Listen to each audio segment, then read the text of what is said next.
अति प्रिय है, क्योंकि भगवान उसकी कृष्ण भावना से युक्त कार्यकलापों से सदैव प्रसन्न रहते हैं। ओम ज्ञानतिमिरान्धस्य ज्ञानाञ्जनशलाकया चक्षुरुन्मीलितं येन तस्मै श्रीगुरुवे नमः। नमो विष्णुपादाय कृष्णकृष्णाय भूतले श्रीमते भक्तिवेदांत स्वामिन् इति नामिने। नमस्ते सारस्वती देवे गौरवाणी प्रचारिणे निर्विशेष शून्यवादी पाश्चात्यदेशतानि रे। श्री कृष्ण चैतन्य प्रभु नित्यानंद श्री अद्वैत गदाधर शिवासादि गौर भक्तवृंद। हरे कृष्णा कृष्ण कृष्णा हरे हरे, हरे राम राम राम हरे हरे। वामन प्रभु का संदेश आया था कि प्रभु जगन्नाथ रथ यात्रा आ रही है, तो भगवान जगन्नाथ के बारे में बताएंगे तो भक्तों को बड़ा उत्साह आएगा।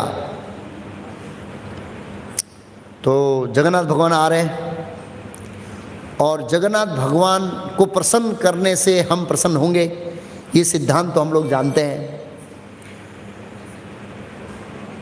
तो स्वाभाविक रूप है उत्साह कब आता है?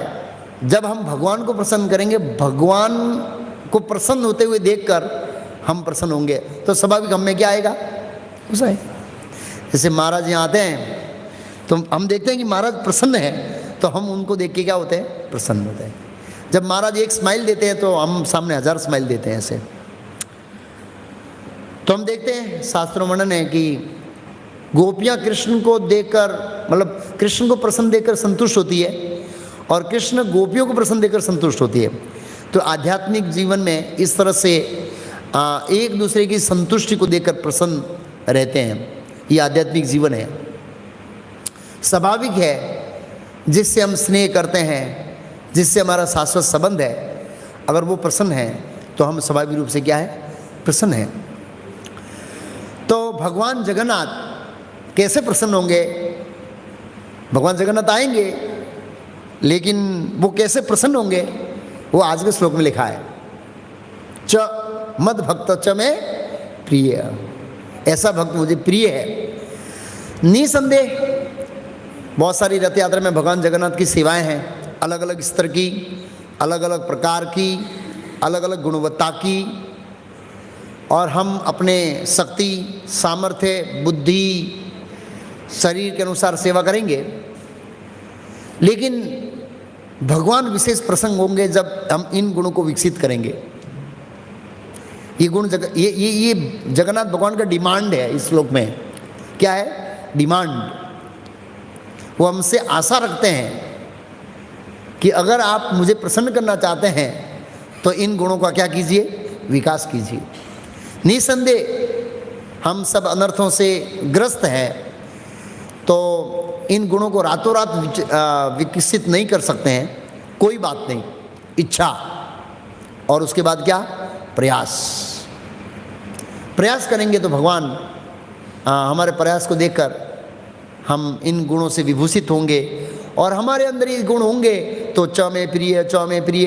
अभी 13 से लेकर 20 में तक च में प्रिय आएगा। तो निसंदेह हम अगले सोमवार को प्रत्यक्ष जगन्नाथ भगवान की कथा करेंगे। लेकिन इस श्लोक में भगवान जगन्नाथ कैसे प्रसंग होंगे इसका प्रत्यक्ष वर्णन है। तो भगवान ने, हमने पिछली बार चर्चा किया, थोड़ा रिव्यू दे देता हूँ। अद्वेष्टा सर्वभूतानाम, अद्वेष्टा, किसी से द्वेष नहीं करना। भगवान जगन्नाथ बड़े प्रसन्न होंगे। क्यों? क्योंकि भगवान देखते हैं कि इस भौतिक जगत के अंदर सभी जीव मेरे अंश है। किसके अंश है? हाँ, भगवान किसी जीव को कष्ट देकर प्रसन्न नहीं होते हैं। निसंदेह पांडवों को राजगद्दी पर बिठाकर भगवान बड़े प्रसन्न हुए, लेकिन दुर्योधन की जंगा तोड़कर भगवान प्रसन्न नहीं हुए। भागवत में लिखा है श्लोक के साथ, प्रसन्न नहीं हुए। लेकिन भगवान विवश है। एक राजा प्रजा से बड़ा स्नेह करता है। राजा कभी भी नहीं चाहता है कि मैं प्रजा को दंड दूं, लेकिन जब प्रजा नहीं सुधरती है तो राजा को विवश होकर क्या देना पड़ता है? एक पिता पुत्र से बड़ा स्नेह रखता है। वो कभी नहीं सोचता मेरे पुत्र को मैं कष्ट दूं, लेकिन अगर पुत्र गलत मार्ग पर जाए तो बाप उसको दंड देता है। तो इस तरह से भगवान न चाहते हुए विवश होकर भी हमें इस भौतिक जगत में दंड दे रहे हैं हमको सुधारने के लिए। उसमें लिखा है कि दुर्योधन की जंगा टूटी, भगवान प्रसन्न नहीं हुए, क्योंकि अंत तो अल्टीमेट अंश तो अपना है ना, लेकिन वो गलत करना चाहता था, इसलिए भगवान ने दंड दिया सुधारने के लिए। तो अद्वेष्टा सर्वभूता नाम, किसी जीव से नहीं करना। मित्र होना चाहिए, सुहदम सर्वभूता नाम। आध्यात्मिक जीवन की जो मित्रता है, वो मित्रता के अंदर जब हम साथ में मिलकर कृष्ण की सेवा करते हैं, वही मित्रता है। और ये शाश्वत मित्रता है। कैसी मित्रता है? शरीर बदल जाएगा, आत्मा वही रहेगी, सेवाएं वही रहेगी। हम जगन्नाथ भगवान की कथा में सुनेंगे, या मैंने बताया था कि इंद्रद्युम्न महाराज का शरीर नहीं बदला, विद्यापति का शरीर बदल गया। विद्यापति कौन है, याद है किसी को? हाथ खड़ा कीजिए। ऐसा लगता है पूरी कथा फिर से करूंगा। एक व्यक्ति ने हाथ खड़ा किया, पर वो आप रहने दीजिए, कोई बात नहीं, दूसरे नए पूछता हूं। और एक है विश्वावसु, एक है ललिता। ये तीनों ने शरीर बदल दिया, आत्मा वही थी। मैं कथा करूंगा। और ब्रह्मा जी ने पानी डाला तीनों पर, तो इंद्रद्युम्न महाराज ने पहचान लिया, ओहो आप अभी तक। तो फिर बाद में ब्रह्मा जी ने कहा कि आप लोग सदियों से जगन्नाथ भगवान की सेवा कर रहे हैं, आपका शरीर बदला है, लेकिन आपकी आत्मा मैं देख रहा हूं। हो सकता है हम अगले जन्म में भी यहां बैठे हो कृष्ण की सेवा के लिए। शरीर बदल जाएगा, लेकिन आत्मा नहीं बदलेगी। तो आध्यात्मिक जीवन में जो भक्तों के बीच की मैत्री है, उसका मैत्री का आधार होना चाहिए कृष्ण सेवा। साथ में मिलकर सहज साकार से कृष्ण की सेवा करना। ये रथ यात्रा आएगी, सेवा का प्रेशर आएगा। जब सेवा का प्रेशर आता है तो टेम्परेचर क्या होता है खास करके कंस्ट्रक्शन लाइन में मैं देखता हूँ, हाइपर हो जाते हैं भक्त। क्या हो जाते हैं? हाँ, स्वाभाविक है। फिर भी इसमें लिखा शांति बनाए रखकर, बुद्धिमत्ता के साथ भक्तों को साथ में मिलकर, समस्या होने के बावजूद भी साथ में मिलकर सेवा करना चाहिए।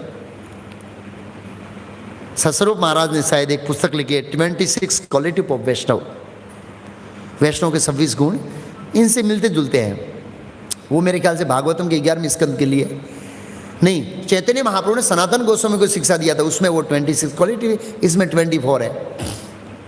तो उसमें सस्वरूप महाराज समझाते हैं कि वास्तविक मित्रता वो है कि जब हम कृष्ण की सेवा करते हैं तो स्वाभाविक से सेवा के अंदर समस्याएं आएगी। क्या आएगी? बिना समस्या की सेवा नहीं होगी। कृष्ण की सेवा करना इतना आसान नहीं है, बड़ा कठिन है। कृष्ण को प्रसन्न करना भी इतना आसान नहीं है, बड़ी परीक्षा लेंगे।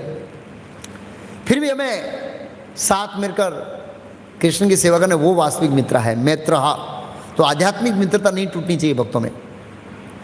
स्ट्रेट फॉरवर्ड होना चाहिए सेवा भाव के अंदर। करुणा, तो इसके ऊपर हमने चर्चा किया। ए वचा निर्ममो, निर्ममो के ऊपर थोड़ा मैं फिर से चर्चा करूंगा। ऐसे निर्ममो मतलब है जो शरीर भाव में नहीं रहता है और शरीर की समस्याओं को, शरीर की समस्या मान अपमान सुख दुख कष्ट इत्यादि में बहुत ज़्यादा पद जिस शरीर से जुड़ी चीज़ें हैं उसको ज़्यादा महत्व नहीं देता है। इसको निर्ममम का है। प्रभुपाद जी ने निर्मम का लिखा है श्लोक में। निर्मम का अर्थ है भक्त शारीरिक कष्टों को प्रधानता नहीं प्रदान करता। तो स्वाभाविक रूप से हम भगवान की सेवा करेंगे तो शारीरिक कष्ट भी आएंगे उसमें, तो बहुत प्रधानता प्रदान नहीं करता है। तो इसके कौन कौन उदाहरण हैं? देखो, जब भौतिक चीज़ों का त्याग करते तो बड़ा कष्ट होता है, लेकिन भक्त ठीक है ऐसे। तो उसका उदाहरण है जड़ भरत। जड़ तो भगवान के मान भक्ते, शुद्ध भक्ते, और जब उनको वानप्रस्थ लेने का समय आया तो ऐसे ही छोड़ दिया ना, भोर जुवानी में छोड़ दिया ऐसे। भरत महाराज की आयु 1 करोड़ वर्ष साल की थी भूमंडल के अंदर, 1 करोड़ साल की इतनी आयु नियत कर दी गई थी। मैं पढ़ रहा था अभी 5वां स्कंद थोड़े दिन पहले, भूल गया फिर से। तो भरत महाराज उसका उदाहरण है। ऐसे ही छोड़ दिया भौतिक सुख, तो सारी स्वाभाविक से जब हम भौतिक चीज़ों को छोड़ से तो कष्ट होता है, छोड़ दिया। एक एग्जाम्पल। फिर राजा रोगण ने उसको गाली गलौज किया, ब्रह्मभूत प्रसन्न आत्मा न सोचती न कांचती, तुम गाली देते रहो जड़ भर हंसते रहे ऐसा होता है, इतना आसान नहीं है। फिर उदाहरण है भगवान रामचंद्र, मतलब वो तो वैष्णव नहीं है और जीव तत्व नहीं है, विष्णु तत्व है, लेकिन उन्होंने अपने उदाहरण से बताया, निर्मम्मा, पद से कोई आसक्ति नहीं है। किससे आसक्ति नहीं है? हाँ, भक्तों को जो सेवा के अंदर पद मिलता है उससे बहुत आसक्ति नहीं रखनी चाहिए। जो भी सेवा हो सब कर लेनी चाहिए, ये गुण है। इससे जगन्नाथ भगवान आकर्षित होंगे, कृष्ण आकर्षित होंगे। भगवान रामचंद्र को ये बताया गया, आज 2 दिन पहले बताया गया आपको, 2 दिन के बाद राज्य अभिषेक होगा और सुबह मंगल आरती में बताया गया कि आपको वन में जाना है। हेलो, ओके, वेरी गुड, गौर प्रेमानंदे, पूरा हो गया। तो ये गुण भगवान रामचंद्र प्रकट किया, पोष के प्रति आशा में। राजा सिबी का नाम सुना होगा। राजा सिबी का एक गुण बताया गया है, वो आश्रय दाता थे, आश्रय, शेल्टर देने वालों की रक्षा करते थे। क्योंकि एक क्षत्रिय का एक वो होता है गुण धर्म क्षत्रिय का, दानम ईश्वर भाव स, ईश्वर भाव का मतलब दूसरों को आश्रय देना। और क्षत्रिय जितना जोश के साथ लड़ता है, निश्चय जोश के साथ दान देता है। दानम ईश्वर भाव से, उसका अंदर ईश्वर भाव रहता है। और उसके कोई शेल्टर में आता है तो उसको गर्व होता है, अरे मेरे आसन में आया, इसकी रक्षा करना मेरा कर्तव्य है, और उसके लिए वो प्राण दे देता है।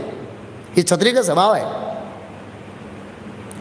मतलब क्षत्रिय के जो गुण है उसको ऐसा नहीं है कि क्षत्रिय को खाली ललकारने में, युद्ध करने में मजा आता है। क्षत्रिय को इतना ही दान देने में मजा आता है जितना युद्ध में ललकारना, इतना ही जीवों को शेल्टर देने में आनंद आता है जितना युद्ध करके विजय प्राप्त करने में, सेम आनंद, ये उनका गुण है।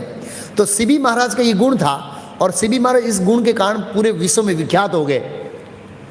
तो इसलिए देवताओं ने परीक्षा लेनी चाहिए कि सिबी का गुण वास्तव में है, ये खाली बता रहा है। कई बार क्या होता है, कुछ गुण होता है तो हम खाली बताते हैं, लेकिन जब रियलिटी आती है तो सुपर्ण का जैसा हो जाता है।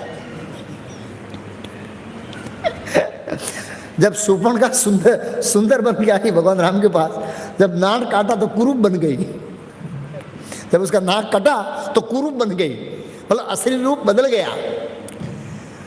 तो सिबी महाराज के परीक्षा लेने के लिए देवराज इंद्र और अग्निदेव, एक बने कबूतर, एक बने बाज पक्षी। इसका पीछा करते करते करते करते कबूतर जाके गोद में बैठ गया राजा सिबी के। और राजा का यह कर्तव्य नहीं है कि मनुष्यों को आश्रय देना, समस्त जीवों को आश्रय देना। आजकल तो ये चाइना में कबूतर किसी का आश्रय गया तो उसको खा जाएगा बेचारे को। अच्छी बात है, तुम खुद आगे मेरे सामने हैं, उसको आश्रय देने से उसको फाड़ के खा जाएंगे जिंदा, ऐसे लोग हैं। इसलिए समाज की अशांति है।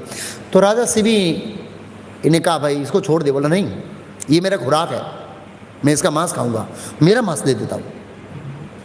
ठीक है, तो पहले यहाँ से वो पैर के निचला भाग होता ना, ये पिछला, ये काट के डाला।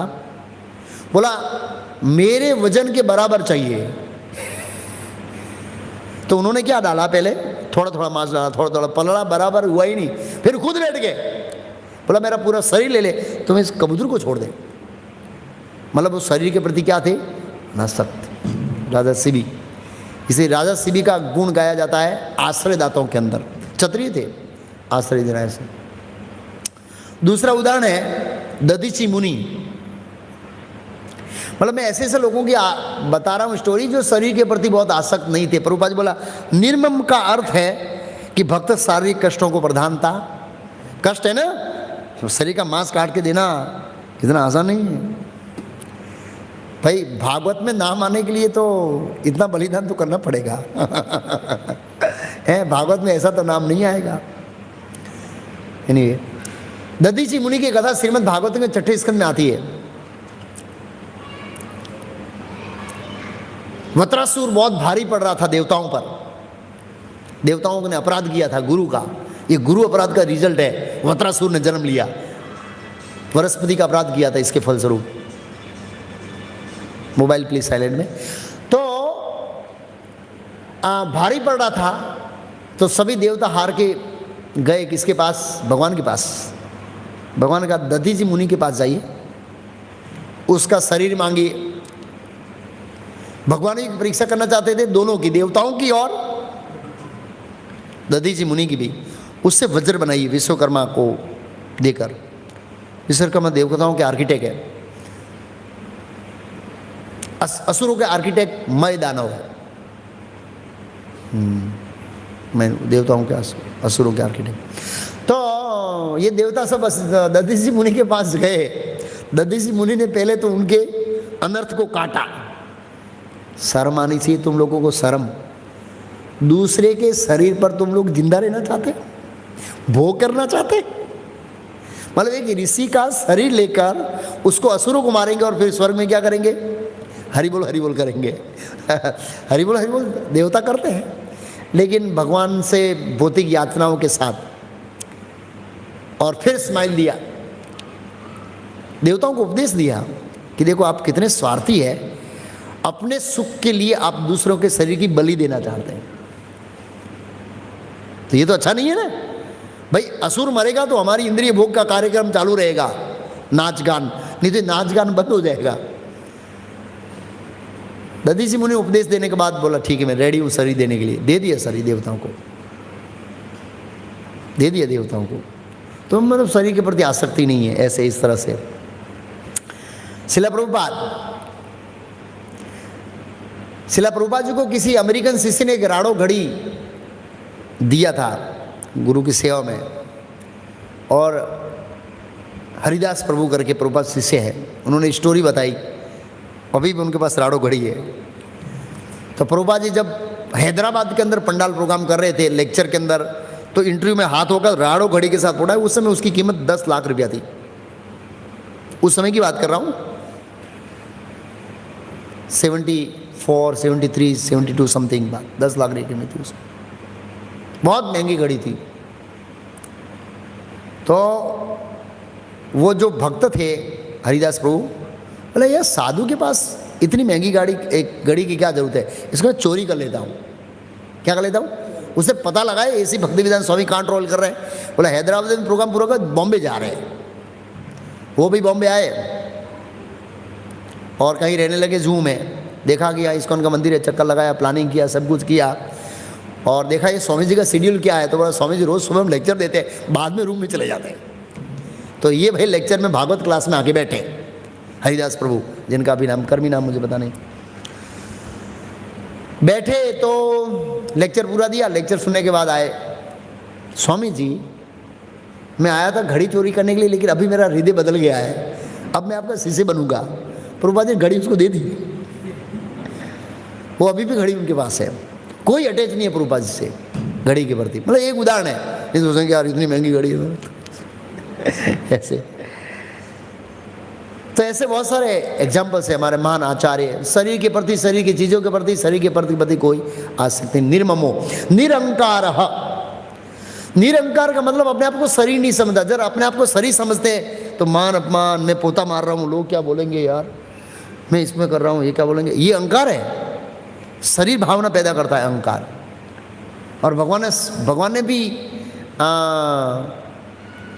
बताया आचरण करके कि भक्त को अहंकार नहीं रखना चाहिए। राजसु यज्ञ में समस्त ब्रह्मांडों के अधिपति, समस्त लोगों के ईश्वर, समस्त देवताओं, करोड़ों करोड़ों ब्रह्माओं के स्वामी, करोड़ों करोड़ों इंद्र, करोड़ों करोड़ों शिव के स्वामी राजसु यज्ञ में झूठे पतल उठा रहे हैं, ऋषियों के चरण धो रहे हैं। ये सेवा भगवान ने लिया था। महाभारत के अंदर वर्णन, भागवत में वर्णन नहीं है।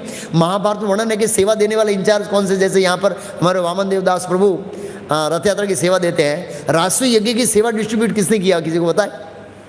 मैंने बताया था 3 लोग थे सेवा देने वाले।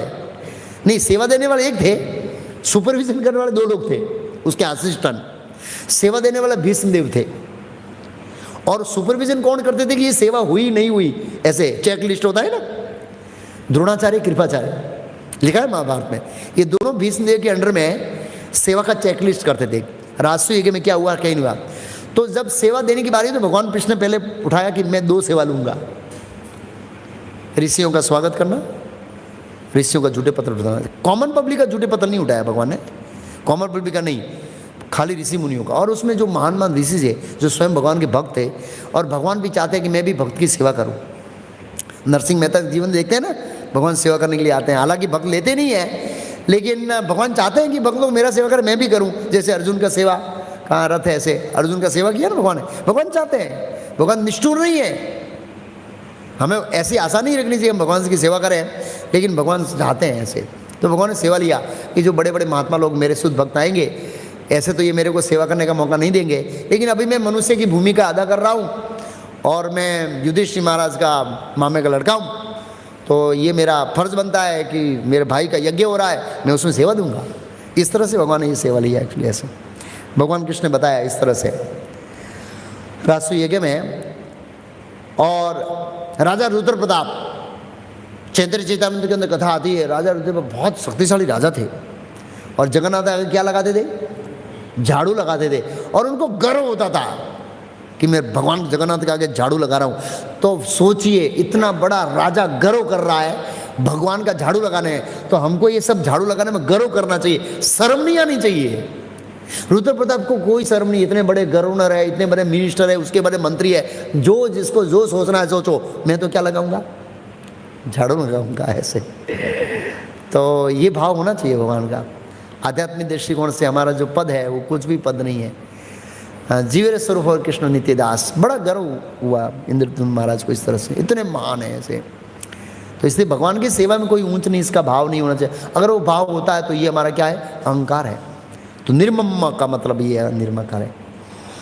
हाँ, फिर सम, समहा, किसमें सम, दुख सुख में, सुख और दुख में सम, दोनों में समान रहना है, इक्वल रहना है। तो इसका उदाहरण जड़ भरत है। जब जड़ भरत को गाली दिया तो भी समान, वो बलि चढ़ाने के लिए गए तो भी समान। और फिर राजा रघुगुण को पता लग गया कि ये तो बहुत बड़े महात्मा है, तो उसको बहुत बड़ा आसन दिया और ऐसे बोला मैं जीवन समर्पित करता हूँ आपको। वो तो पाकिस्तान सिंधु देश का राजा था, बहुत बड़ा चक्रवर्ती सम्राट। एक राजा ने उसका आश्रय लिया तो भी समान, एक राजा ने गाली दिया तो भी समान, और काली देवी की बलि के चढ़ाने लेके तो भी समान। बस ये समभाव सुख दुख में, ये उसका उदाहरण है इनका एक क्लियर से। और दूसरा, हम लोग प्रैक्टिकल एक्सपीरियंस करना है, सुख दुख में समान रहना है, तो पुस्तक वितरण में जुड़िए। किस में जुड़िए, पुस्तक वितरण में। ऐसा जन्माष्टमी इन्विटेशन देते जाते हैं ना, ऐसा कभी नहीं, अरे तुम क्या समझता है यार, मैं इस कंपनी का मैनेजर हूँ, अंदर से ऐसा होता है। तेरे को पता नहीं मैं तेरे जैसे 100 लोगों को रोज कंट्रोल करता हूँ, अंदर से तो है, लेकिन बाहर से क्या, हरे कृष्ण। तो कई बार ये सुख दुख का, मान अपमान का अनुभव कहाँ होता है, पुस्तक वितरण। और जब हम इन्विटेशन लग के जाते हैं तब कई बार लोग 1 रुपया देते हैं, जा अगर, अरे यार तुमको मेरे भिखारी समझ के रखा है क्या। तो समझना चाहिए उससे 1 रुपया दिया बहुत वैल्यूबल है, भगवान वो भी बड़े प्रेम से स्वीकार करेंगे। हमको आनंदित होना चाहिए कि नहीं देने वाले से तो कितना अच्छा है, 1 रुपया दिया है, हंसना चाहिए, आभार बोलना चाहिए, उसका हृदय परिवर्तन। तो दूसरी बात 100 रुपया देगा, 1 रुपया आपने प्रेम से लिया और हंस दिया तो उसका हृदय बदल जाएगा। बहुत ऐसे हमने किस्से देखे हैं एक्चुअली ऐसे। और दूसरा उदाहरण प्रभुपाद जी का है। कई बार प्रभु रॉयल रोड गाड़ी में घूमते थे, एकदम बड़ी गाड़ी में। कई बार मायापुर में भजन कुटीर में, शुरुआत में कुछ था ही नहीं, अभी भी भजन कुटीर मायापुर में जाएंगे तो न पंखा है न लाइट है, खाली ऐसे छोटी सी झूपड़ी बनाई हुई है, वहाँ प्रभुपाद जी रहते थे। ठंडी है, गर्मी है, सब कुछ है, ऐसे ही ओपन में टॉयलेट जाते थे शुरुआत में प्रभुपाद जी। ऐसे दिन भी प्रभुपाद जी ने गुजारे, और रॉयल रोड में भी घूमे, रॉयल कार में भी घूमे प्रभुपाद जी ऐसे। और भव्य स्वागत हुआ है, कई बार कोई सम्मान नहीं हुआ है। तो ऐसे प्रभुपाद जी के जीवन में बहुत उदाहरण है। तो समभाव रखना चाहिए इसलिए। फिर है क्षमी, क्षमी मीन्स क्षमा करना। प्रभुपाद जी कहते हैं भक्तों के बीच में छोटा मोटा अपराध होता रहता है, तो उसको क्षमा करना चाहिए। नित्यानंद प्रभु ने किसको क्षमा किया? जगाई मदई को। जगाई मदई को छोटा अपराध नहीं किया था, ऐसे करके ऐसे फटाक देने मटका मारा था। अब सोचिए, जगाई मदई एक तुच्छ जीव है आध्यात्मिक दृष्टिकोण से, किसी दृष्टिकोण से, हाँ बहुत तुच्छ जीव है। हम लोग आध्यात्मिक दृष्टिकोण बहुत तुच्छ जीव है, लेकिन अहंकार की वजह से हम समझते हैं आई एम समथिंग। आध्यात्मिक दृष्टिकोण जब हम पता लग जाएगा तब हम सोचेंगे ओ हो हम कितने तुच्छ है। और नित्यानंद प्रभु स्वयं कौन है खबर है? उनसे चतुर्युग आता है, फिर संकर्षण आता है, फिर चतुर्युग आता है, सबके आदि गुरु हैं। ओह, कृष्ण का सेकंड विस्तार है।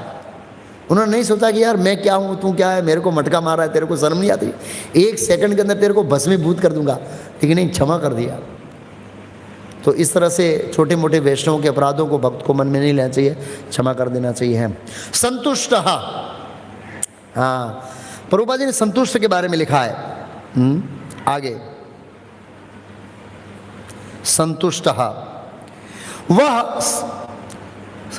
भगवत कृपा से जो कुछ प्राप्त होता है उसी से संतुष्ट रहता है, और वह ऐसी वस्तु को प्राप्त करने का प्रयास नहीं करता जो बड़ी कठिनाई से।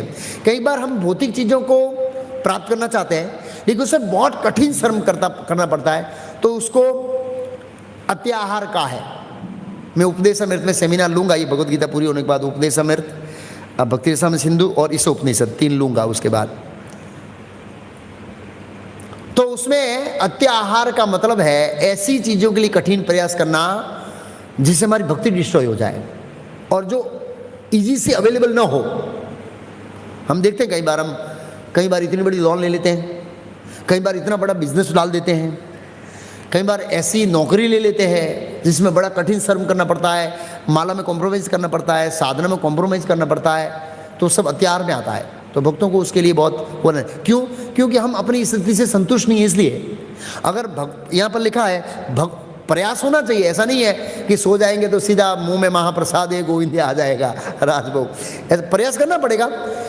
लेकिन प्रभुपाद जी मतलब बेसिक प्रयास करना है और उससे जो मिलता है उसे संतुष्ट रहना है, एक्स्ट्रा ऑर्डिनरी इंडेवर नहीं करना है, तो उसको कहते हैं संतुष्ट। भगवान इससे प्रसन्न होते हैं। और भगवत गीता के 4थे अध्याय में और एक जो और श्लोक है कि भक्त शरीर और आत्मा को टिकाने के लिए और भौतिक जो भी बेसिक जवाबदारियां हैं पारे उसको पूरा करने के लिए जितना अर्थ उपार्जन करता है वो उनके लिए सही है, संतुष्ट। और इसका उदाहरण कौन है संतुष्ट का? अरे सम का एक उदाहरण भूल गया। सम का मतलब सुख दुख में समान का मतलब एक परम पूज्य राधा गोविंद महाराज ने बहुत अच्छा बताया। जब राधा गोविंद महाराज को पैरालिसिस हुआ तो उन्होंने कहा रोग प्रसाद। क्या प्रसाद? महाप्रसाद, रोग प्रसाद। ये प्रसाद है भगवान का, लेकिन रोग के रूप में। प्रसाद ये सर्व दुखानाम हानि सुध। ये बहुत कठिन है भगवान के सामने स्वीकार करना जब हमको कष्ट आता है कि प्रभु आपने मेरे को कितना प्रसाद दिया है। जितना वो प्रसाद मिलके प्रसन्नता होती है ना, जगन्नाथ भगवान रथ यात्रा आएगी, 56 भोग भी हमारी नज़र पड़ेगी और एक कोई पड़िया उठा देगा, क्या स्माइल आएगी। ऐसी स्माइल जब रोग आता है तब आती है ना, तब समझना किच्चों में प्रिय है। इतना आसान नहीं है, लेकिन हमें प्रयास होना चाहिए। चलो हम लोग इस लेवल पर नहीं है, फिर भी हमारी इच्छा होनी चाहिए भगवान जब आप रोग देंगे और मैं हंसूंगा, लेकिन मैं आपको हंसाऊंगा। क्या करूंगा मैं भगवान को? जब आप मेरे को रोग देंगे और मैं हंसूंगा तो आप भी हंसेंगे। सभी जब भगवान बोला सम दुख संतुष्ट रहेंगे तो भगवान भी हंसेंगे। जब हंसेंगे भक्त तो संतुष्ट। ओके, संतुष्ट। हाँ, फिर आगे संतुष्ट। संतुष्ट का उदाहरण है रंती देव। श्रीमद् भागवतम के 9वें स्कंद में राजा रंती देव की कथा आती है। राजा रंती देव ने एक व्रत रखा था, कुछ 12 दिन का व्रत था मेरे ख्याल से, या 48 दिन में, बहुत समय से वो 9वां स्कंद पहुंचा नहीं, भूल गया। तो व्रत रखा था और जब व्रत को तोड़ने बैठे तो एक भिखारी आया, बहुत भूख लगी है, तू भी ले जा। एक दूसरा आया, बहुत भूखा। उनका ये गुण था दान देने का। क्या गुण था? राजा था ना, ईश्वर दानम च, दान का। देवता आए परीक्षा लेने के लिए। एक आया, दूसरा आया, तीसरा आया, ब्राह्मण आया, सब ले गया।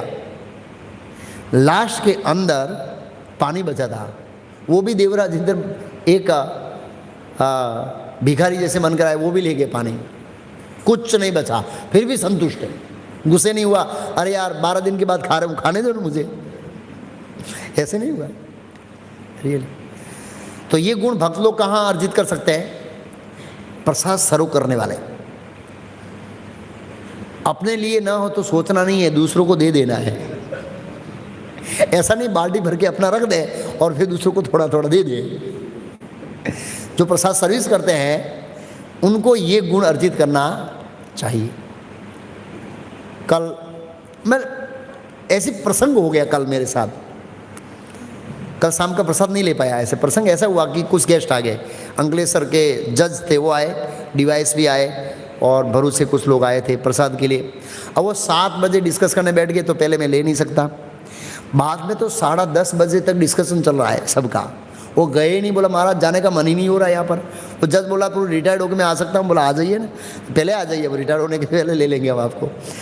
तो तब तक तो इधर समेट दिया मैं, 10:30 बजे गया प्रसाद हॉल में, प्रसाद ही नहीं है। तो ऐसा ही प्रसन्नता के साथ सो गया, ठीक है भाई, भगवान की कृपा है जो भी। तो सुदामा ने ऐसे सोचा, सुदामा ने जब भगवान ने कुछ दिया नहीं ना तो सोचा भगवान मेरे परम मित्र है, परम हितैषी है। क्यों? क्योंकि उसे पता है कि वो मेरे को कुछ देगा ऐश्वर्य, तो मैं माया में गिर जाऊंगा, इसलिए नहीं दिया। पॉजिटिव लेके आए। हम कई बार क्या करते, कुछ घटनाओं को नेगेटिव सोचते हैं, इसने ऐसा नहीं किया, क्यों ऐसा होगा। सुदामा ने नेगेटिव नहीं सोचा, क्या सोचा? बोला अच्छा हुआ क्या कृष्ण ने मेरे को कुछ दिया नहीं, कृष्ण ने दे दिया, वो आगे दिया है, उसको जाएगा घर पता लगेगा तब दिया, पता लगेगा, ऐसे अभी नहीं दिया। ऐसे अभी दिया मतलब उसको पता नहीं लगा, वो खुद जवान हो गया है पता नहीं लगा ऐसे। लेकिन वो सोचा कि भगवान ने नहीं दिया, अच्छा है। क्यों? उनको पता है वो मेरे हित के बारे में सोचते हैं, इसलिए नहीं दिया है कि मैं माया में गिर जाऊंगा। तो इस तरह से होता है कई बार, तो संतुष्ट रहना चाहिए। ऐसा नहीं भक्तों यार क्या पता यार, तेरे को पता नहीं है, मैं तो सीनियर ड्यूटी, मेरे प्रसाद नहीं लगा, जय गौरांग प्रभु, ऐसा नहीं बोलना चाहिए पता होना चाहिए यार, ऐसे तो नहीं होना चाहिए भाव। प्रसाद सर्व करना है, दिल खोल के दूसरों को सर्व करना है, अपने लिए बचे तो ठीक, नहीं बचे तो हरी हरी, ऐसा। महादेवंद्रपुरी का दूसरा उदाहरण है, संतुष्ट का उदाहरण है। महादेवंद्रपुरी का एक नियम था, कभी मांगना नहीं है, भिक्षा सामने आए से तो ही खाना है। बहुत बड़ी प्रतिज्ञा है ना, लेकिन भगवान ऐसे भक्तों का भी ध्यान रखते हैं। खीरचोर गोपीनाथ की कथा है, उन्होंने इच्छा किया कि गिरिराज गोवर्धन पर कौन, सिन्हा जी विराजमान, जो अभी राजस्थान में सिन्हा, वो तो वहाँ थे, और वहाँ खीर अच्छी बनती है, खीरचोर गोपीनाथ। ये मायापुर और जगन्नाथपुरी के बीच में आता है। मैं भी कभी जाना चाहता हूँ लेकिन मेड़ होता नहीं है, बाई बस जा सकते हैं। तो ऐसा लगा कि ये खीर टेस्ट करनी है, लेकिन उनका नियम क्या था? मांगना नहीं है। भगवान ने अरेंज किया, भाई मेरा भक्त है जो मांगने के, नहीं मांगने का नियम लिया, उसको दे के आ जा। और वृंदावन में थे जब महादेवपुरी, तो कृष्ण भगवान स्वयं आए दूध का लेटर लेके, भूखा है दूध पी ले, क्या बोलते हैं, व्रजवासी का रूप लेके आए भगवान। तो ये संतुष्ट, जो सामने से मिला खाया, नहीं तो हम महादेवपुरी का नकल नहीं कर सकते हैं, क्योंकि हमारा लेवल नहीं है लेवल नहीं है, भूखे रहेंगे तो हमारा लेवल सेव करना चाहिए। सततम, सततम मीन्स हमेशा इंगेज रहना, किसके सेवा में? कृष्ण की सेवा के अंदर सतत रूप से इंगेज रहना, एक्चुअली ऐसे। उसका उदाहरण हरिदास ठाकुर है। हरिदास ठाकुर 24 घंटा भगवान की सेवा में वो थे। यत आत्मा दृढ़ निश्चय, ये दृढ़ निश्चय हमारे लिए बहुत महत्वपूर्ण विषय है। डिटर्मिनेशन, दृढ़ता के साथ भक्ति करना। शिला प्रभुपाद जी ने भक्ति उपदेशामृत के अंदर भक्ति में आगे बढ़ने के लिए 6 गुण बताए। उत्साह, निश्चय, धैर्य, तत्त कर्म प्रवर्तन, संग त्यागो, सतोवृत्ति, षड्वी भक्ति प्रसिद्ध थी। ये 6 करने में भक्ति में आगे बढ़ते हैं। तो उत्साह के बाद निश्चय, दृढ़ निश्चय होना चाहिए। प्रभुपाद जी ने एक जगह लिखा है कि दृढ़ निश्चय के बिना न तो आप भौतिक जीवन में सफल हो सकते हैं और न आध्यात्मिक जीवन में सफल हो सकते हैं। अगर आप दृढ़ निश्चय नहीं लेंगे भक्ति में आगे बढ़ने का, तो माया आपको उथल देगी। हमारा दृढ़ निश्चय होना चाहिए, किसी भी हालत में सोमवार को जाएंगे जाएंगे जाएंगे तो ही आ पाएंगे। नहीं तो कभी मेहमान आ जाएंगे, कभी ये समस्या आएगी, कभी वो समस्या आएगी, कभी वो समस्या आएगी। और दृढ़ निश्चय का एक उदाहरण देता हूँ। एक शिव जी का भक्त था, उसने दृढ़ निश्चय लिया कि किसी भी हालत में शिव जी के ऊपर फूल चलाए बिना, फूल नहीं, दिया जलाए बिना नहीं रहूंगा, दिया जलाऊंगा। एक उसका एंटी था कि इसका दिया बुझाऊंगा। दोनों का दृढ़ निश्चय। एक दिन खूब बारिश आया, खूब पानी आएगा, मंदिर के आगे बहुत पानी भरा हुआ था। तो जो दिया करने वाला सोचा, यार शिव जी भी परिस्थिति को समझते हैं ना, शिव जी भी परिस्थिति को समझते हैं, इतना पानी है कहाँ जाऊंगा भाई। लेकिन दिया बुझाने बोला नहीं, जाना है। और दिया क्या कर रहा है? बुझाना है। और तैर के गया, जीवन को खतरे में डाल के गया। और शिव जी का शिवलिंग डूब गया था, ऊपर वो पानी लटकाने का होता है ना, हैंडल पकड़ के खड़ा हो गया। शिव जी प्रसन्न हो गए, बोला तेरा डिटर्मिनेशन अच्छा है नेगेटिव लेकिन अच्छा है। तो भक्ति मार्ग में डिटर्मिनेशन के बिना आप टिक नहीं पाएंगे। मैं इतिहास इस्कॉन में देखा है, होलसेल में भक्त लोग आते हैं, टिकते बहुत कम है। क्यों? परम पूज्य भक्ति विकास महाराज एक सेमिनार दिया, how to advancement in Krishna consciousness, Mayapur के अंदर 1996 के अंदर। डिटर्मिनेशन के ऊपर महाराज ने बहुत फोकस किया है कि बिना डिटर्मिनेशन आप लॉन्ग लाइफ नहीं टिक सकते। मैंने इस्कॉन के इतिहास में कितने भक्त देखे हैं और कितने जाते देखे हैं, आते देखे हैं, जाते देखे। क्यों? महाराज ने कहा लैक ऑफ डिटर्मिनेशन, दृढ़ निश्चय की कमी है। भक्ति के अंदर टिकना तो दृढ़ निश्चय चाहिए। क्यों? माया ऑब्स्टेकल बहुत डालेगी। एक बार डिटर्मिनेशन लिया, जाना ही है, करना ही है। हमारे बीच एक नवनीत प्रभु है दुबई से, अभी हमारे बीच बैठे हैं। बहुत धनाढ़े परिवार से है, बहुत बड़ी जॉब छोड़ के आ रहे हैं यहाँ पर परम पूज्य भक्ति विकास महाराज के ट्रस्ट में सेवा करने के लिए। बहुत बड़ा बलिदान दे रहे हैं। तो बहुत दृढ़ निश्चय किया है, तभी ये यहाँ पर पहुँचे हैं। 2 साल से कांटेक्ट में है। ऐसे बहुत बड़ी जॉब है, बहुत बैंक के अंदर। एक भक्त ने बताया, प्रभु पता नहीं है, इनका नाम धनंजय दास है। क्यों पता है? वो सेवा में सबसे ज़्यादा धन लाते हैं।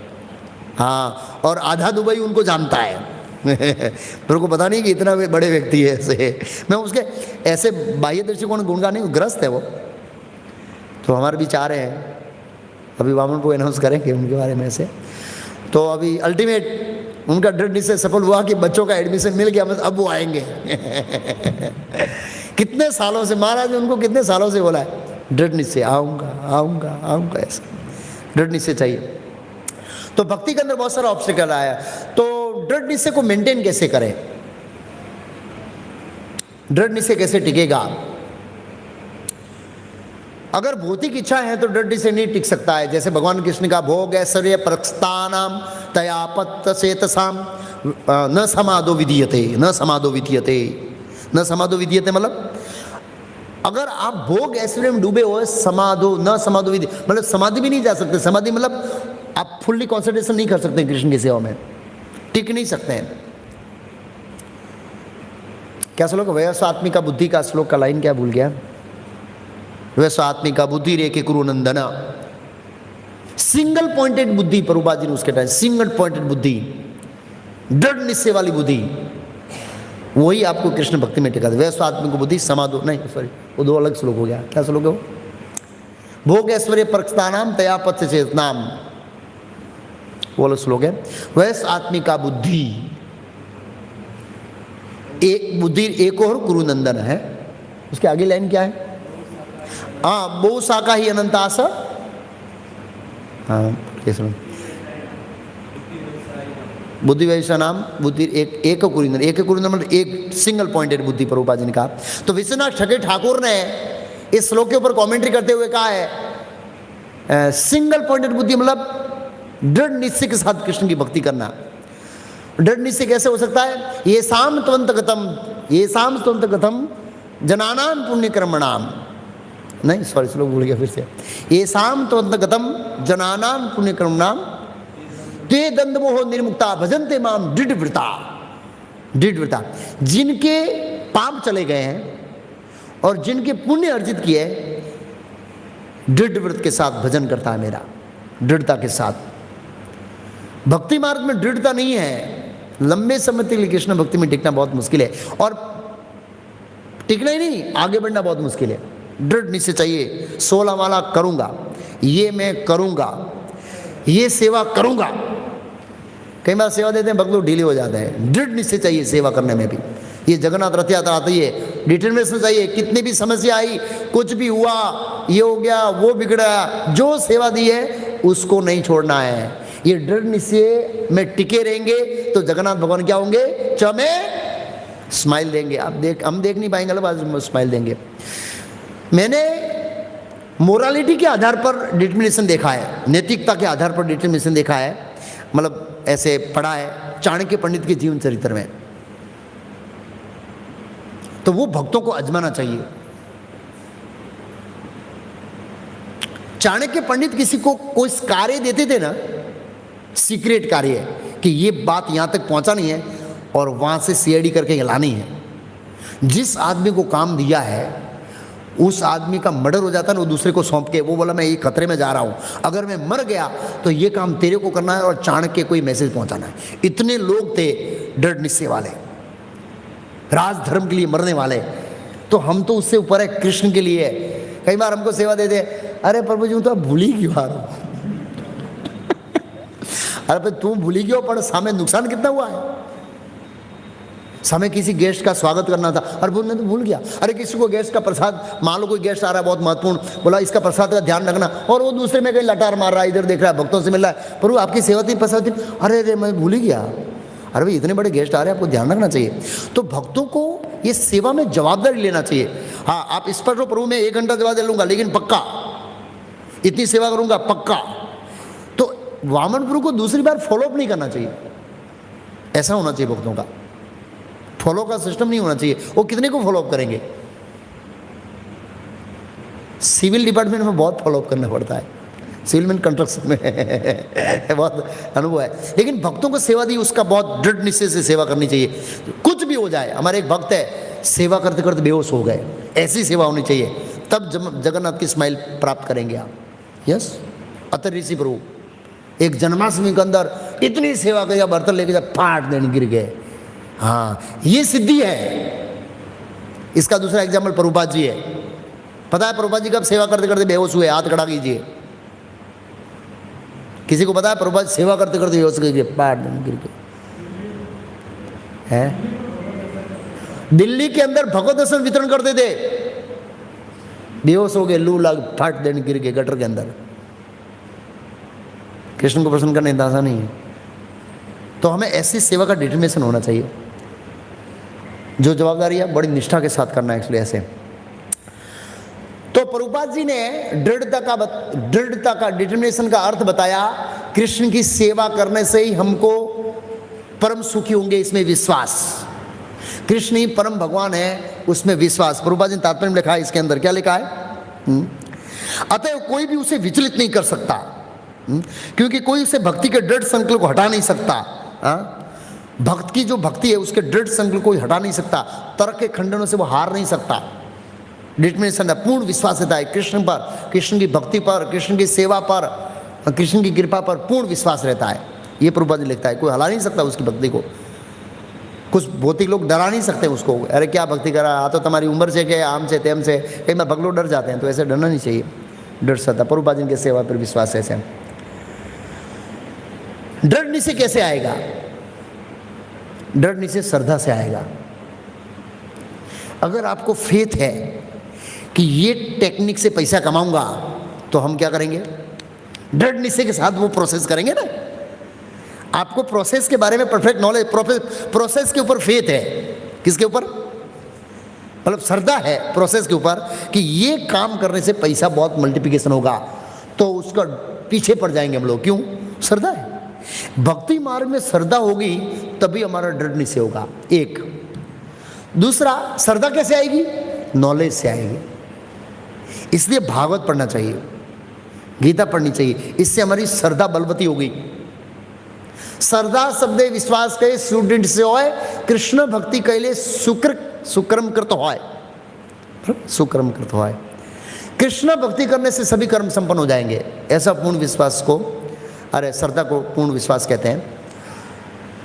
दूसरा चैतन्य चरितामृत में कहा है, ये दृढ़ निश्चय कहते आएगा सिद्धांत, सिद्धांत बलिया न करे आलस, क्या श्लोक है? सिद्धांत बलिया न करे आलस, क्या श्लोक बोलोगे? अभी याद था, याद है? सिद्धांत बलिया चित्ते न कर आलस, एक लाइन और बोलिया, सिद्धांत बलिया सुडर है मानस, नीचे की लाइन सुडर है मानस, सिद्धांत बलिया चित्ते न कर आलस, कृष्ण सुडर है मानस, ऐसा लिखा। मतलब सिद्धांत को समझने में आलस नहीं करना चाहिए, क्योंकि सिद्धांत को समझने से कृष्ण का मन सुदृढ़ होता है। क्या होता है? सुदृढ़, कृष्ण का पूर्ण विश्वास बढ़ता है। तो इस तरह से भक्तों को ये दृढ़ निश्चय करना चाहिए। दृढ़ निश्चय के बारे में कई सारे उदाहरण से, ध्रुव महाराज एक्स्ट्रा ऑर्डिनरी दृढ़ निश्चय, एक्स्ट्रा ऑर्डिनरी, उनके दृढ़ निश्चय को कोई, इवन नारद जी ने परीक्षा ली थी तो हिला पे नहीं पाया। ऐसा भक्तों के अंदर चाहिए भक्ति में प्रगति करने के लिए। ढीली पोची भक्ति से हम इतनी प्रगति नहीं कर पाएंगे एक जन्म में। किसी भी हालत में कृष्ण की सेवा करूंगा। दूसरा उदाहरण है राजा रुद्र प्रताप का। राजा रुद्र प्रताप को सर्वभौम भट्टाचार्य के माध्यम से पता लगा, जब सर्वभौम भट्टाचार्य का हृदय परिवर्तन हो गया। क्या हो गया? इतना बड़ा धर्म तुरंत तर्कवादी था। कौन था? तर्कवादी थे वो, बहुत बड़े। भारत के अंदर उनसे बड़े कोई तर्कवादी नहीं थे। न्याय शास्त्र के प्रखर पंडित थे। जब चैतन्य महाप्रभु ने उसको नचाना शुरू कर दिया तो राजा रुद्र प्रताप ने सोचा ये भगवान के सिवाय और कोई नहीं हो सकता। सर्वभौम भट्टाचार्य को बुलाया, भाई आपके घर भगवान ठहरे? रहा, आपने स्वीकार कर लिया भगवान, ये चैतन्य महाप्रभु भगवान? बोला हाँ। राजा रुद्र प्रताप का, मैं आंख बंद करके स्वीकार करता हूं, ब्लाइंड फेथ के साथ स्वीकार करता हूं कि चैतन्य महाप्रभु कृष्ण है। क्यों? आपने स्वीकार किया है। और आप कैसे व्यक्ति है? ब्लाइंड फेथ के साथ स्वीकार नहीं करने वाले व्यक्ति है, इसलिए मैं आपको पूर्ण विश्वास करता हूं। जब आपने स्वीकार कर लिया तो मैं करता हूं। तो जब पता लगा तो बोला, चैतन्य सर्वभौम भट्टाचार्य का पैर पकड़ा, मुझे चैतन्य महाप्रभु का दर्शन करना है, चरण स्पर्श। और सर्वभौम भट्टाचार्य गए। चैतन्य महाप्रभु सर्वभौम भट्टाचार्य इतना स्नेह करते थे जिसकी कोई कल्पना नहीं कर सकते हैं। मना कर दिया, राजा से नहीं मिलूंगा, राजा भोगी है और सन्यासी को राजा से नहीं मिलना चाहिए। बोला, मना कर दिया। दूसरी बार भेजा राजा ने, जाओ प्रार्थना करो, मिलने के लिए प्रार्थना करो, मीटिंग सेट करो। दूसरी बार रिजेक्ट किया। तीसरी बार प्रयास किया तो मना कर दिया। और सर्वभौम का दूसरी बार ये प्रस्ताव लाए ना, मैं जगन्नाथपुरी छोड़ दूंगा, तो सर्वभौम प्रभु डर गए, सर्वभौम भट्टाचार्य डर गए। लेकिन राजा रुद्र प्रताप का दृढ़ निश्चय अटल, चैतन्य महाप्रभु का चरण पकड़े बिना इस जन्म में नहीं रहूंगा, मैं आकाश पाताल एक कर दूंगा। लास्ट में चिट्ठी भेजा काशी मिश्र को। काशी मिश्र भाई बाद में हृदय परिवर्तन हो गया, वो उनके फॉलोवर थे सर्वमोडर। काशी मिश्र को बोला, चैतन्य महाप्रभु को बोलो अगर वो दर्शन नहीं देख मैं आत्महत्या करके मर जाऊंगा। चैतन्य महाप्रभु को थोड़ा झटका लगा और अंदर से चैतन्य महाप्रभु पिघल गए कि ये व्यक्ति भगवान को प्राप्त करने का अधिकारी व्यक्ति है। लेकिन बाह्य दृष्टिकोण से वो शिष्टाचार बताना चाहते थे कि सन्यासी को राजा से नहीं मिलना चाहिए। अंदर से पिघल गए, मना कर दिया। बोला, मैं राजकुमार से मिल सकता हूं। क्यों? क्योंकि वो अभी भी निर्दोष है, भोग में नहीं पड़ा है, छोटा था। और राजा ने उसको सजा के भेजा तो देखा तो कृष्ण जैसा लग रहा है। चैतन्य महाप्रभु ने आलिंगन कर दिया उसका। तो ऐसा कहा ना, बाप का पुत्र वो बाप का अंगी है। इस तरह से उसको संतुष्ट करके भेजा। और सर्वभौम भट्टाचार्य, काशी मिश्रा भक्तों ने समझाया, भाई आप इसमें संतुष्ट रखो। राजा रुद्र प्रताप ने बोला, ना संतुष्टि नहीं चलेगी, चरण स्पर्श करूंगा, आप लोग कुछ कीजिए। इतने महान महान भक्त है, आप सब लोग उनके साथ नाचते, मैं चरण स्पर्श नहीं कर सकता हूं, कुछ कीजिए। फिर भक्तों ने युक्ति निकाली, यार इनका कुछ करना पड़ेगा। जब भक्त लोग दृढ़ निश्चय करता है तो दूसरे मदद करने के लिए क्या होते, बेहोश हो जाते हैं। बोला, चैतन्य महाप्रभु, हाँ, स्वरूप दामोदर ने उसी युक्ति बताई कि गार्डन नाम भूल गया, वहाँ पर जगन्नाथपुरी अभी भी गार्डन है जहाँ रथ यात्रा ब्रेक होती है।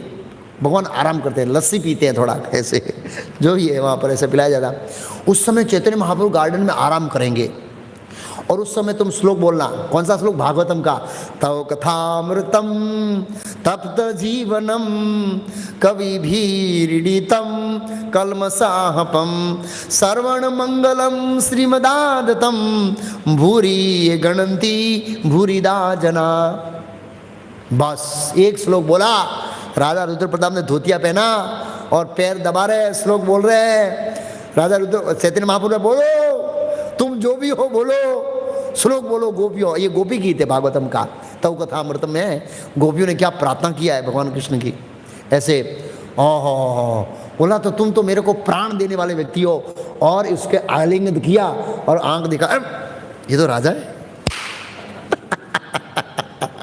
अब चैतन्य महाप्रभु अंदर से पिघल गए, उन्होंने चरण पंपी किया, काफी समय तक पूरी गोपी गीत सुनाया उन्होंने। और बोलो आगे बोलो आगे बोलो आगे बोलो, और पूरी सुनो। बोला तुम तो इस दुनिया में तुमसे मुझे कोई प्यारा नहीं है, ऐसे करके आलिंगन किया, देखा तो राजा है। उनको कृपा मिल गई, राजा रुद्र प्रताप। तो कहने का मतलब है इस तरह से डिटर्मिनेशन चाहिए भक्ति के अंदर। तीसरा उदाहरण से उद्धव जी का। उद्धव जी पिछले जन्म में वसु थे। वसु देवताओं का पद है। जब स्वर्ग में यज्ञ हो रहा था एक बार, तो वहां पर भगवान कृष्ण प्रकट हुए थे देवताओं के सामने। भगवान कृष्ण के स्वरूप, भगवान कृष्ण के दिव्य गुणों को देखकर वसु के रूप में उद्धव जी ने एक संकल्प लिया कि इस व्यक्ति का परम मित्र बनना है। क्या बनना है? आकाश पाताल एक हो जाए, इसका मित्र बनना है। और उन्होंने मेहनत किया, जबरदस्त मेहनत किया। और इस बार जब भगवान कृष्ण आए 5000 साल पहले, तो भगवान कृष्ण के परम मित्र के रूप में आए। परम मित्र नहीं, सलाहकार, मंत्री। अब भगवान को कौन मंत्रणा कर सकता, भगवान को कौन सलाह दे सकता है? लेकिन भगवान कृष्ण अपने आप को पूर्ण निर्भर रहते थे। किसके ऊपर? उद्धव जी के ऊपर। कोई भी कंट्रोवर्सी आती है तो चिट्ठी किसको देते? उद्धव जी को। बताइए महामंत्री जी, ये भगवान कृष्ण के मंत्री थे द्वारका के। मंत्री का मतलब राजा को एडवाइस करना, एडवाइस करते थे। और उनका स्वरूप भगवान कृष्ण जैसा था, उनका हृदय भगवान कृष्ण जैसा था। भगवान कृष्ण ने उद्धव जी को उद्धव गीता का उपदेश दिया और लास्ट में बताया, उद्धव तुम मेरे से अभिन्न हो, इसलिए तुम बद्री का आश्रम जाओ। ऐसी मित्रता, जबरदस्त मित्रता। तो उद्धव जी ने प्रयास किया, इसलिए वो मित्र बने। जब भगवान कृष्ण एक बार द्वारका में थे तो 2 चिट्ठी साथ में आई, एक माता रुक्मिणी की और एक वो क्या था, चतुर्भुज वाला, 4 भुजा वाला, नाम भूलेगा उसका। 4 भुजा किसकी थी? एक असुर की। एक असुर था 4 भुजा वाला, माइंड से नाम निकल गया। पत्थर से के साथ काम करते करते बुद्धि पत्थर जैसी हो गई है। किसी को नाम याद है? जिसका भगवान ने भुजाओं काट दिया। उन्होंने चैलेंज दिया था कि मैं असली विष्णु हूं, तू डुप्लीकेट है। पौंड्रक की चिट्ठी आई और माता रुक्मिणी की चिट्ठी आई। पूर्व संकट समय है, हरण कर लीजिए। इधर पौंड्रक ने चैलेंज किया, भगवान का क्षत्रिय धर्म के अनुसार इस चैलेंज इसको झेलनी चाहिए। और सामने भक्त की संकट में उद्धव जी को दोनों चिट्ठी दिया, महामंत्री जी आप बताइए क्या करना है। बोला इसको असुर को बाद में मारेंगे, पहले भक्त को उद्धार करना है। ठीक है चलो, गए सीधे कुंडलीपुर। तो कहने का मतलब ये है कि दृढ़ निश्चय के साथ महाराज ने एक लेक्चर में बताया उद्धव जी के बारे में पूरा, इसी के ऊपर लेक्चर दिया। उद्धव जी ने कैसे ये स्थान प्राप्त किया भगवान की मैत्री का, बड़ा कठिन श्रम किया। और इसमें अंबानी, धीरूभाई अंबानी का उदाहरण दिया उन्होंने, कितने प्रयास किए सक्सेस होने के लिए, ऐसे तब वो सक्सेस हुए। ऐसे ही उद्धव जी ने बहुत प्रयास किए। ऐसे ही हमारा डिटरमिनेशन होना चाहिए। अगर ये गुण होंगे कौन कौन से, तो अगला गुण प्रकट होगा। प्रभुपाद ने तात्पर्य में लिखा, आदृष्टा सर्वभूतानां होगा, मैत्र करुण एवच, निर्ममो निरंकार, सम सुख दुख क्षमी संतुष्ट स्वतम योगी अत्यात्मा दृढ़ निश्चय। तो ये वाला होगा। प्रभुपाद तात्पर्य क्या लिखते हैं, मैं ध्यान से पढ़ता हूं, सुनिए। प्रभुपाद जी कहते हैं इन समस्त गुणों के फल स्वरूप वह अपने मन तथा बुद्धि को पूर्णतया परमेश्वर में स्थिर करने में समर्थ होता है। ये गुण होने से समर्थ होंगे, नहीं तो नहीं होंगे। हम ये गुण लगाएंगे तो कौन सा गुण आएगा? मई अर्पित मनोबुद्धि यो भक्ता च में प्रिय। प्रभुपाद बोले आगे, भक्ति का ऐसा आदर्श अत्यंत दुर्लभ है, लेकिन भक्त किसी ये जो आइडियल स्तर है ये गुणों का, ये बहुत दुर्लभ है, लेकिन प्रभुपाद जी बोले इसको अचीव कर सकते हैं हम लोग भी। कैसे? प्रभुपाद जी कहते हैं कैसे अचीव कर सकते हैं? लेकिन भक्त भक्ति के विधि विधानों का पालन करते हुए उसी अवस्था में स्थित रह सकता है। कौन से? ये गुणों वाली अवस्था में। तो हमें भक्ति के विधि विधान है जो बेसिक है, माला करना है, साधना करना है, रीडिंग करना है, सेवा करना है, भक्तों से अच्छा व्यवहार रखना है, ये सब करते हुए हम कर सकते हैं एक्चुअली ऐसे इस तरह। फिर भगवान कहते हैं कि ऐसा भक्त उन्हें अति प्रिय, क्योंकि भगवान उसकी कृष्ण भावना से युक्त कार्यकलापों से सदैव प्रसन्न रहते हैं। तो जगन्नाथ भगवान आ रहे हैं, जगन्नाथ भगवान हमसे एक गुण की आशा रखते हैं कि हम उनकी सेवा करते समय खाली सार्वजनिक सेवा नहीं, जो लगाओ अहिंसा, जो लगाओ, ऐसे नहीं, भावनाओं के साथ जगन्नाथ की सेवा कर रहा हूँ, मेरे प्रभु है, मेरे स्वामी है, मेरे की जवाबदारी है सेवा की, इसको बड़ी निष्ठा से अच्छी तरह से करना चाहिए। इस तरह से स्वाभाविक रूप से सेवा में कठिनाई आएगी। ट्रैफिक को कंट्रोल करना बहुत कठिन है। लोग गालियाँ दे गए, क्या ट्रैफिक जमा करके यार, क्या यात्रा निकलने की जरूर है, बिना काम का पेट्रोल जला रहे आप लोग, कोई काम धंधा है? एक बार मेरे को किसने बोल दिया ऐसा, मैं बोला हरे कृष्णा ऐसे बोल दे, क्योंकि ट्रैफिक में गुस्सा आता है लोगों को, बड़े प्रेम से समझाना, प्रसाद साथ में एक गुस्सा आता है उसको प्रसाद ले भैया तो कहने का मतलब है बहुत ऐसी सेवाएं आएगी जिसमें कठिनाई होगी, लेकिन फिर भी दृढ़ता के साथ हमें करना चाहिए। और इस तरह हम गुणों का विकसित करेंगे तो निस्संदेह रूप से भगवान जगन्नाथ क्या होंगे? प्रसन्न होंगे। और आगे गुणों का वर्णन करेंगे, अगली बार जगन्नाथ भगवान के बारे में हम चर्चा करेंगे प्रत्यक्ष रूप से। हरे कृष्णा। भगवान जगन्नाथ बलदेव सुभद्रा मैया की, जगन्नाथ रथ यात्रा महामहोत्सव की, हिताय गौर प्रेमानंदी।